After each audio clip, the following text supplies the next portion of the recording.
storyline heading into that Game 6, and that is the health of Tyrese Haliburton. With just under 7 minutes left in the first quarter of last night's game, as you can see here, he appeared to tweak the right leg injury that's been bothering him since Game 2. Now, Tyrese did play 34 minutes, but he was clearly limited in this game. As we say hello to our senior insider, Shams Charania. Shams, with the Pacers now facing elimination here, what can you tell us about the status of Tyrese Haliburton? Malika, the belief is that Tyrese Haliburton has strained his right calf, and I'm told he will undergo an MRI to determine the exact severity of this strain. And remember, this is the same leg that he had ankle soreness in last week. He was adamant after Game 5 that he would be playing in Thursday's Game 6 of the NBA Finals. It is the NBA Finals, but it was described to me today that if this were the regular season or even the first round, there's doubt that he would play. So once the Pacers and Haliburton get the results back on this MRI, on that calf strain, they're going to be able to identify the severity and then huddle and map out exactly what the plan will be going into Game 6.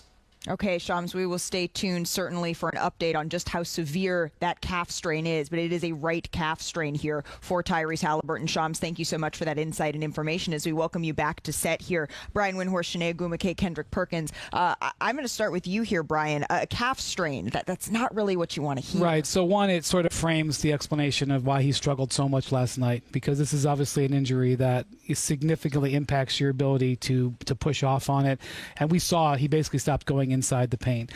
Secondly, while this is an elimination game in the finals, it's a game that you've waited your whole life to play. You've got to be extremely careful with this type of injury, and don't jump ahead of the situation. You see what the MRI shows, you hear what the doctors say, but this is a big moment for the Pacers in their hopes of making a comeback here. And I know, man, like, you don't never know when you're going to get back to the finals. Like, every player, you don't want to take this moment for granted, but I'm going to give them some advice early. If they saying it's a calf strain, sit out. Same advice I gave to Kevin Durant my first year working at ESPN and covering the finals. You remember that, Wendy? I do, very clearly. Bob Myers was the GM. Sadly.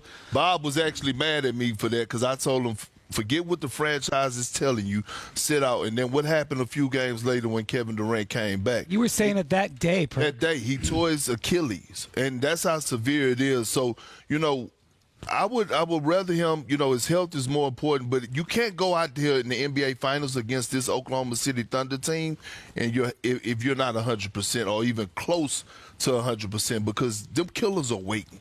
And they're moving up and down fast pace. If I'm Tyrese Haliburton and the Pacers, I sit them out, and I just rock with my guys in the belief so that way they can already have their mind made up. Yeah, and if that is the decision that is to be made when it comes to Game 6, there's no shame in that. He's already proven so much throughout the course of this playoffs. 4 game-tying or go-ahead type of buckets that really created a legendary postseason run. He has put in the work, and it has shown on the biggest of stages. No longer overrated. Now he can say he's made it to the NBA Finals. He's done his job. But I do believe, and we saw this yesterday, it's not just the physical of a calf strain, it's also the mental, knowing that it could become to something worse, that you absolutely hope you avoid. So overall, I'm like, you know what? Do what's best for you in this situation. Right now, we don't know the severity, as Shams just reported, of this calf strain. And Kevin Durant was dealing with something obviously very severe, so we don't know necessarily if it's an apples-to-apples comparison here. But Tyrese Haliburton said after the game, again, without any imaging or that sort of insight, he said, if I can walk, I can play, Brian. Yeah, and look, I think this is a situation where it may come down not only to what the doctors say, but how he feels on Thursday night. Yeah. Does he feel like he can go out there and be, a weapon? Last night, he really was a ball mover and a floor spacer. He wasn't much of a weapon in this game. And I know that there was a lot of conjecture afterwards about whether he should have finished this game or whether it should have been T.J. McConnell, who was having a spectacular game. They're going to go with their star. They're going to go with what he wants. And I don't think they probably regretted even having this information today. And I think even having this information is better for them, because now Rick Carlisle can game plan knowing he's not 100% if he's out there. And you can also give him a run and realize, okay, maybe he's not there. We can go back to our system. Because for most of the game, he had 0 field goals, 3 quarters, 0 field goals, and they were still able to cut that to a 2-point lead. So there's still hope and optimism on the Pacers still being able to compete. And like last night, he said after the game, I'm playing in Game 6, but we saw him leaving the podium. He was limping, right? Yeah. Like, it brought me back to when I tore my ACL in the 2010 finals, right? Like, I was begging behind the scenes to try to play on the tour in ACL, real talk, because I wanted to be in that moment. And I'm not lying. Like, I was asking the doctor, like, you sure it's not a knee brace? Right. Like, the swelling, it feels great. Like, that's just the competitive nature. Like, you just want to be in that moment, especially in the NBA final. And again, I want to be careful that we don't make a jump to something that hasn't happened yet without knowing the severity of exactly what Tyrese Haliburton is dealing with. I really appreciate your insight. You know this game and this stage better than anyone of us sitting up here. Chiney, you dealt with a fair amount of injuries in your career. What do the next 2 days look like for Tyrese Haliburton? Rest, recovery, and just testing things out, because you still want to be engaged. When you're playing at this level, you're still wanting to make sure that you're on sync. Like, people come in, they get shots, like they just want to keep the rhythm together. But again, I believe if he does choose to play, you'll see in the first few moments whether he's got it or he's not. Right. But at least they have a game plan, knowing those are the 2 options. It's just hard because, I mean, we're just waiting to see how severe it is. Yeah. But it is a calf strain, right? And those soft tissue injuries don't just heal up like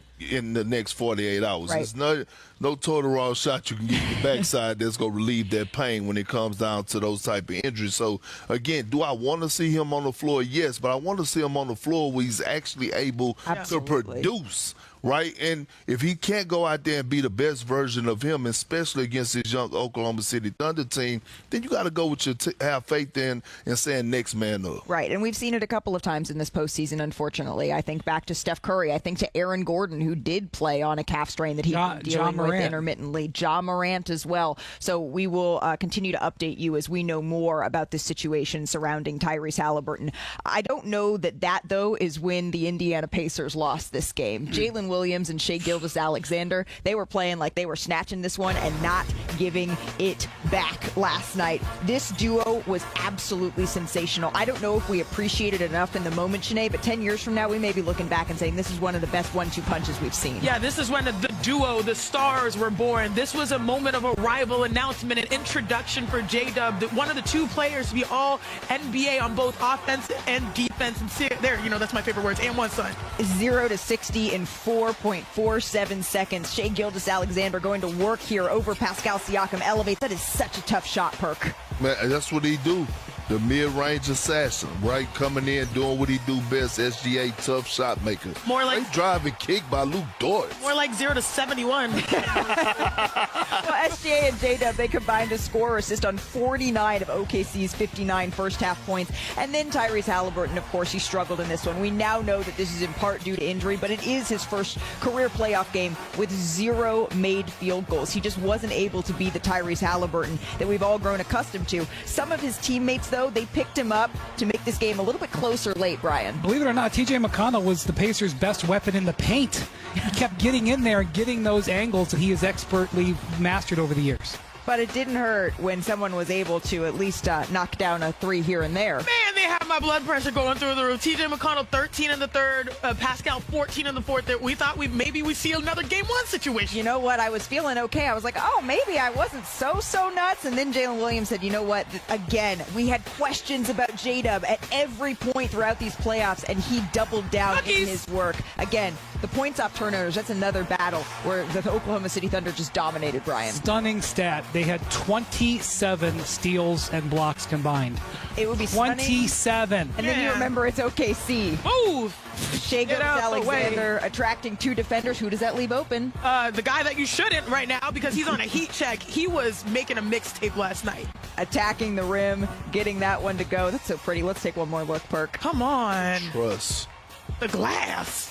He was feeling it. He said after the game he didn't even know that it was a 2-point game at one point. That's when you're in the zone. This when you know you're feeling good. This is when we do know. And this man is destined for greatness. Don't give him the half wiggle. Was cooking. He finished with 40 points. Here's J-Dub after his monster game. I'd be lying if I said I could imagine doing what I did tonight, but I definitely could have seen myself here a long time ago. I just didn't think it would happen this fast. We won the game, so that was cool. I won't really have much of a reaction until we, handle business. Yeah, he was really gutsy tonight. He stepped into big plays. Felt like every time we needed a shot, he made it. He wasn't afraid. He was fearless tonight. Whether they went in or didn't, and obviously tonight they went in more than they didn't. But he stepped into the plays with confidence for sure.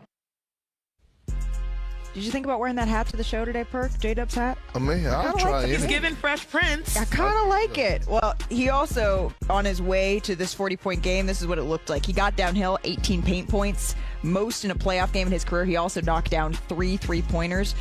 What did you say before the game? You said there was a better chance of Jay-Z and Beyonce arriving on a dinosaur. Yeah, walking onto the court with a dinosaur than the Thunder losing that game. Why did you have so much faith going in? Because the two superstars, young rising stars or superstars, have figured the Pacers out, right? Jalen Williams and SGA. And Wendy, I'm going to pass the mic, but it seemed like every single game in this series, we're talking about one of these guys sitting at the table when it comes down to doing something great in the history of the NBA. I'm going to go farther. I think this is a coronation. You look at games 4 and 5 with J-Dub and SGA showing that they are the ascendant duo in the NBA. They played completely differently in the two games. One game, it was J-Dub being the point guard, Shea being the guy playing off the ball. In this game, Shea goes back on the ball, and you've got J-Dub attacking. I see this going for years into the future. Speaking of coronation, at this point of the NBA Finals, most moves and adjustments have been made, but then this is when we start to witness champions being born, and we saw a championship run when it was around 8 minutes to 5, 18-4, and it starts with this play with SGA. You know, breakdowns lead to breakthrough. A defensive breakdown on the screen. Now SGA is breaking through, attracting 5 players defensively, and now it's just target practice for Lou Dort. The whole arena goes, Lou, it sounds like a boo, but guess what? That is a 3, and it was a huge one. Again, look at how J-Dub was in his bag. Tough defensive assignment, spin move, and this is how great. 18 points in the paint, but this was not one of them. He was drifting off, taking the contact, and using the glass, but it was on both ends because watch, J-Dub is actually guarding Miles Turner on this possession, keeps him in front. They hawk the ball. SGA is able to get the steal based off of the deflection right here, and now they're off to the races, and that converts into an and one, son. Again, these are the types of moments when your back's against the wall. We saw the Pacers coming at them in waves and waves, even though they weren't 100%, and they responded, in my big brother's words, in grand fashion. I'm not just saying this because we were sitting in the neighborhood of Bricktown, but brick by brick, these are the moments that really build a championship. When you look back, you're going to say, okay, these are the little things that these guys did where they graduated again from rising stars in this league to eventual champions. We got a lot to get to still on this show around the association because playoff contenders, no. The Magic